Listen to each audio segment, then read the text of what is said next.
ભગવાનને ખૂબ પ્રાર્થના કરી હતી. ભગવાનને હું આગળ એ જ પ્રાર્થના કરતી હતી. એક દીકરાને ટીબી હતી, બીજા દીકરાને અટક આવી હતી. તો નાની ઉંમરમાં જાત અહીંયા પડી જાય ઉપર તો હું અંદર મને કોઈ સંભાળવા વાળું નહોતું. હું તો જો બેન આજ દિન કાલ જાતી રહી તો મારા છોકરાનું કોણ થાત? એનો કોઈ પાછળ એનો કોઈ આશરો છે નથી.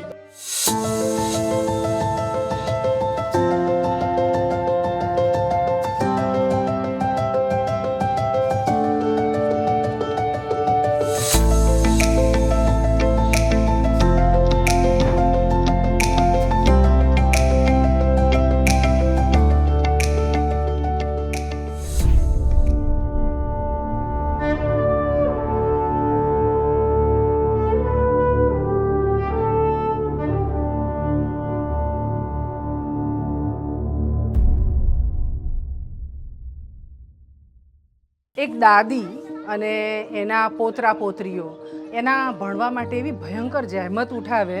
અમારી હોસ્ટેલ છે બનાસકાંઠાના કાકરમાં, તે દોડતા દોડતા બાળકોને આમ હોસ્ટેલ મૂકવા આવે. બીમાર હોય ને અમે ફોન કરીએ તોય આવીને ખબર અંતર બેન ભણાવજો, ભણાવજો, અમારા હોસ્ટેલ સંભાળે એ લોકોને પણ વારંવાર ભણાવજો. અમને થાય કે આટલી બધી ભૂખ અમને ભણતરની કેમ છે? પછી એમની સાથે જ્યારે વાત થઈ ત્યારે એમ ખબર પડી કે એમના બે જુવાન જોત દીકરાઓ, એકને ટીબી થયો અને એકને હાર્ટ એટેક આવ્યો અને બંને ગુજરી ગયા. અને નાના નાના બાળકો, દાદી, એમની બે વહુઓ કાળી મજૂરી કરીને છોકરાઓને ઉછેરે, માથે છત નહીં રહેવા માટે. અને પીડાની તો મને એમ થાય કે ટોપલાઓ પડ્યા હોય ને માથે એવું લાગે. એ દુઃખના દાડાનો અંત થશે કે કેમ એવું રેસુમાને થતું હતું એમ. અને આ બે કાંતાબેનને બે એમના ત્રણે આમ તો રેસુમા સાસુના બે વહુઓ અને દીકરાઓ એમના જવાનીમાં જ રેસુમાના બે ગુજરી ગયા. અને આખો પરિવાર ગાંધીધામમાં, આમ રાધનપુરની બાજુનું ગામ છે ત્યાં આગળ પરિવાર રહે. મૂળ વતન તો અહીંયાનું. અહીં એક ઘર હતું સરકારી યોજનામાં બન્યું હતું પણ તદ્દન જર્જરિત થઈ ગયેલું. ગમે ત્યારે માથે પડે એવું. દાદીને થાય કે મારું ઘર થાય તો ઘણું સારું, કાંઈક કરો એમ. મદદ માટે આમ બોલવું ગમે નહીં એમને, પણ હવે ઉંમર થઈને પાછળ છોકરાઓને જોઈને એને ખૂબ જીવ બળે. હું કાંઈ ન કરી શકીએ એની માટે. અને પછી અમે નક્કી કર્યું કે એમનું ઘર બાંધીએ. અમારા ખૂબ વાલા અને આદરણીય કિશોર અંકલ અમેરિકામાં રહે છે, કિશોરભાઈ પટેલ અને પ્રિય કુશલભાઈની સ્મૃતિમાં અમે રેસુમાના બે દીકરાઓ એમના માટે ઘર બાંધ્યા. પાછળ દેખાય છે કુસુમ 241 અને કુસુમ 240. અને આમ તો VSSMની મુહિમના 2000થી ઉપર ઘરો બાંધ્યા. આ 1910 નંબરનું ઘર છે, બાજુમાં છે એ પણ એ જ સિરીઝમાં આવતું ઘર છે. પણ આનંદ થાય અને મજાનું એ રીતે બાંધ્યું છે કે એક રસોડું કર્યું છે, એક રૂમ કર્યો છે, બહાર આવી સરસ પરસાળ કરી છે. સાસુ વહુ બે અહીંયા બેઠા છે અને બેને ખૂબ હરખ પણ છે. આજે તો એમના કાંતાબેન એમના વહુ છે પણ એમના મમ્મી આવ્યા છે. તો એમના મમ્મીએ કીધું હું તો બહુ રાજી છું, મારી દીકરીનું ઘર થઈ ગયું એમ. એમના નણંદ આવ્યા છે તો નણંદે કીધું કે મને એટલો જીવ બળતો હતો આને જોઈને. ક્યારેક છોકરાઓને લઈને આવે અને એમ થાય કે આનું હું શું કરી શકું. કે એ કહેતા હતા કે એક ઓરડી થઈ જાય ને તો ઘણું સારું, પણ ઓરડી કરવા માટે પૈસા નહોતા. ગાંધીધામમાં મજૂરી કરે, છૂટક કચરા પોતા કરવા લોકોના ઘરે જાય. એટલે બાળકોને પણ એ કહે કે તમારે આવી જિંદગી વેઠવી ન પડે ને એટલે ભણો એમ. એટલે આવી દાદી તો કેવી આમ તમારી જેવી દાદી થઈ જાય ને બધે તો એક પણ ગરીબનું બાળક ભણે નહીં એવું એટલે બધા જ ભણતા થઈ જાય.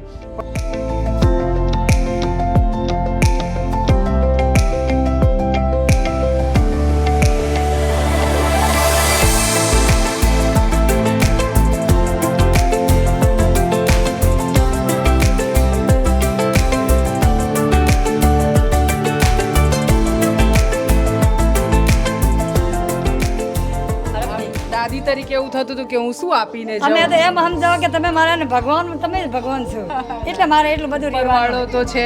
એણે તમારી સામે જોયું અને આ ગોઠવ્યું એમ. તો હવે તમારા બે દીકરાઓના વસ્તાર માટે ઘર થઈ ગયા. તો આ કેવા પરિવારો છે, એકદમ તકલીફમાં હોય એ પ્રકારની સ્થિતિમાં જીવવાવાળા. આમ તો આખા દેશમાં, રાજ્યમાં અનેક પરિવારો છે કે જેની પાસે પોતાનું ઘર ન હોય. અમારો પ્રયત્ન છે કે દરેકને એમનું ઘર આપવા માટે અમારાથી થતું, અમારા સંપર્કમાં આવે એવા વ્યક્તિઓને ઘર આપીએ. અને અત્યાર સુધી 2000થી વધારે ઘર અમે લોકોએ બાંધ્યા છે. આ ઘર પણ અમારું 240 કિશોર અંકલે જે બાંધ્યું છે એ નંબર પરનું ઘર છે. આમ 1776 નંબરનું ઘર છે અને એમ ટોટલ બંધાતા જાય છે એ પ્રમાણે ઘરોના આંકડા વધતા જાય છે. દર વર્ષે મેં સરકારને કહે છે કે 500 ઘર બાંધવાનો પ્રકલ્પ છે અને ઈશ્વરે પૂરો કરાવે એવું ઈચ્છું. તમે પણ બહુ મોટો ખર્ચ નથી આની અંદર, પણ એક વ્યક્તિને 3, 3.5, પોણા 4 લાખ રૂપિયા સુધીમાં એક સરસ મજાનું રસોડું અને રૂમવાળી વ્યવસ્થા સરસ મજાની થઈ જતી હોય છે. તો તમે સૌ પણ આ કાર્યમાં સહયોગ કરો એવું ઈચ્છું. તો અનેક આવા ઘર વગરના પરિવારોના ઘર કરી શકીએ. ખાસ તો દાદી જેણે સપનું સેવ્યું હતું કે મારા છોકરાઓને મારા પૌત્રાઓને હું સરસ આપીને જઉં, આજે એમને જરા શાંતિ વળી હશે. હું જ્યારે મળી ત્યારે આમ હાથ જોડીને કહેતા હતા કે બેન કાંઈક કરો એમ કરીને. તો મારા છોકરાને તમે આગળ વધારો ભણ્યામાં, બસ એટલે મારી ત્યાં ભણે છે તો સુધાર કેવો આવ્યો એ કયો? બહુ વાર મારા છોકરા ભણ્યામાં બધે વાત હે ને આગળ બરોબર થઈ રહ્યું છે. હું જાઉં છું પણ કોઈ દાડો છોકરા એમ કીધા કે માં મારા ઘરે આવો. બરાબર, મજા આવે હા, છે. મજા આવે છે. બહુ સરસ છે. મૂળ એમના જેવા બધાનો ભાવ નથી હોતો, પણ ઈશ્વર એમની ભાવના હતી એટલે ક્યાંક આ બધું તકાજો જે છે ને ભગવાન ગોઠવે છે, કોઈ નથી કરતું એમ. ભગવાને કદાચ આ 2 જણાની સામે જોઈને કીધું કે જાઓ અને આનું ઘર થાય એવું કરો. એટલે પ્રિય કુશલભાઈની સ્મૃતિમાં બંને કુસુમ બહુ જ મજાના બન્યા. રેસુમાં કેવું વેઠ્યું હતું એ કયો મને? ઘણું દુઃખ વેઠવ્યું હતું. આ જો રહેવાનું મારે ઘર નહોતું હતું. હા, બિલકુલ મારે રહેવાનું મિલું હતું જ નહોતું. અંદર નાની ઉંમરમાં દીકરા જતા રહ્યા. બરાબર છે. શું થયું હતું બંને દીકરાને? એક દીકરાને ટીબી હતી, હા બીજા દીકરાને અટક આવી હતી. હા હા. તો નાની ઉંમરમાં જતા રહ્યા. બહુ હતી એટલે આ ઘરાનો કામ કરે અને એનું ઘરનું પૂર્વત કરતા. ગાંધીધામમાં જ તમે અત્યારે બધા છાપરા નાખીને સાપરા નાખીને અને આમ જે વિપદા વેઠી હતી ને આજે હવે બધું આમ આજ બધી વાતે મને શાંતિ આવી છે. એટલે મેં દુઃખ વેઠવ્યું છે પણ હમણાં મને બધી શાંતિ આવી છે. મારે રહેવાનું ઘર બની ગયું, મારા છોકરાને ભણવામાં બધી વાતે સહારો મળી ગયો, બધી વાતે મને શાંતિ થઈ ગઈ. બાકી ચિંતા થતી હતી તમને? ચિંતા તો થાય ને. આજે 8 નાના બાળક અને વહુ છે બચારી નાની, એટલે ક્યાંથી પૂરું કરવું? બરાબર છે. અને આ જે ઘર અહીંયા જ્યારે આવતા કુંતાસરીમાં તમે બહારથી ત્યારે રહેવા માટે ઠેકાણું નહીં, ત્યારે રહેવાનું હતું. હું બાજુવાળાના ઘરે રહેતી. આ ચોમાસામાં આવતી તો બાજુવાળાના ઘરે રહેતી. બરાબર છે. આવા તૂટ્યા ઘરમાં તો કેવી રીતે રહું? અહીંયા પડી જાય ઉપર તો હું અંદર રહી, મને કોઈ સંભાળવા વાળું નતું. બરાબર છે. એટલે આવી ભયંકર વિપદા વેઠી હતી. ભગવાનને પ્રાર્થના કરી? ભગવાનને ખૂબ પ્રાર્થના કરી હતી. ભગવાનને હું આગળ એ જ પ્રાર્થના કરતી હતી મારે રહેવાનું બની જાય. બરાબર છે. એટલે આ થયું. એમણે મને ઘર બની ગયા પછી મને પાછા કહેતા હતા કે તમે ક્યારે આવશો, પણ 2 દાડા અગાઉ કહેજો.